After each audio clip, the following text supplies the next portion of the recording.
Have you ever looked at the moon through a 6-inch or bigger telescope and thought, why is this thing blinding me? Everyone said, just buy a moon filter. Do you really need a moon filter? Here's the truth nobody tells you. You do not need a moon filter. Having one really helps, but it comes with some inconveniences and cost. Let me ask you something. Why does the moon look better in binoculars than in a big telescope? Because brightness scales with aperture, not magnification. Filters reduce light. Aperture control manages it. What else can we do to control the brightness of full moon while looking through a telescope? That got me thinking, what if we can have aperture on my telescope very similar to one on the camera lens? So instead of adding glass, we'll add mechanical intelligence.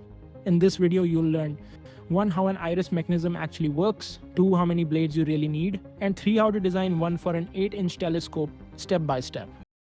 If you've ever felt the moon was too bright, this video will permanently fix that problem for you. The construction of an iris or aperture mechanism consists of a number of blades that have a fulcrum or pivot point, which is held by the pivot plate. Then the slot ring that usually will rotate. However, this can be interchangeable. The whole mechanism is then secured inside a housing with an actuation mechanism that performs the operation of driving the mechanism to open and close.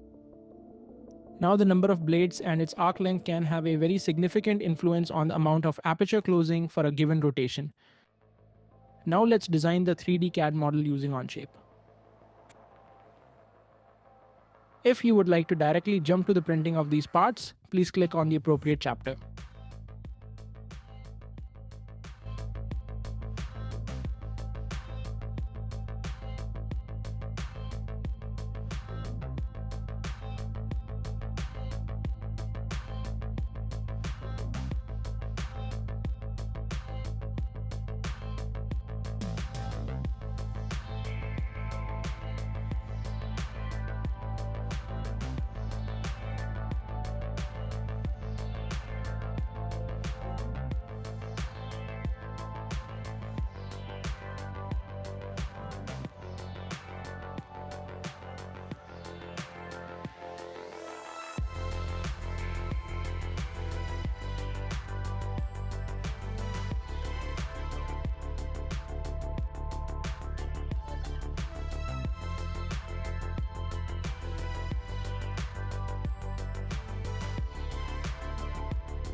Important design tip: the pivot and the slot pin on the blade should not fall on the same PCD if you want to keep the fully open position packaging compact.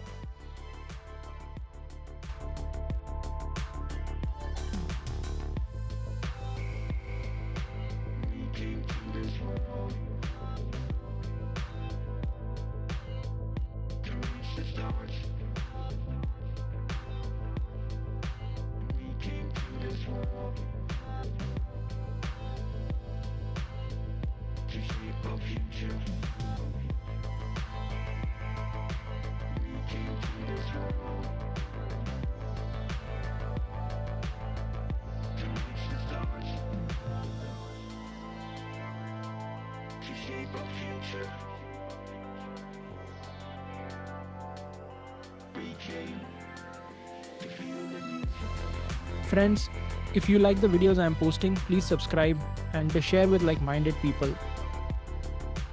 Comment what topics you would like me to cover.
Let's print these in PTG Pro on my BAMBULAB A1 printer.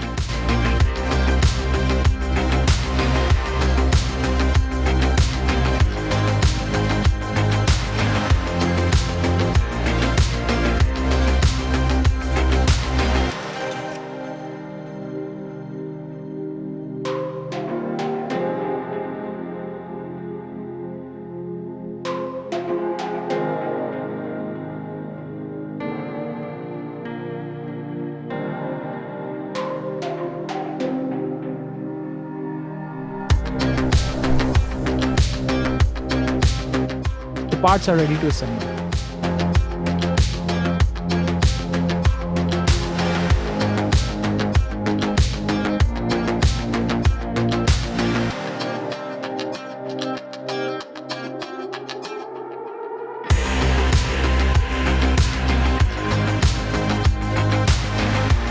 Let's assemble them.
Look how smoothly the aperture mechanism is working.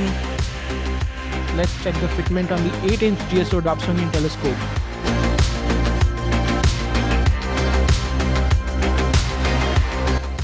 Perfect, fit and works like a charm. Can't wait for the full moon to test it.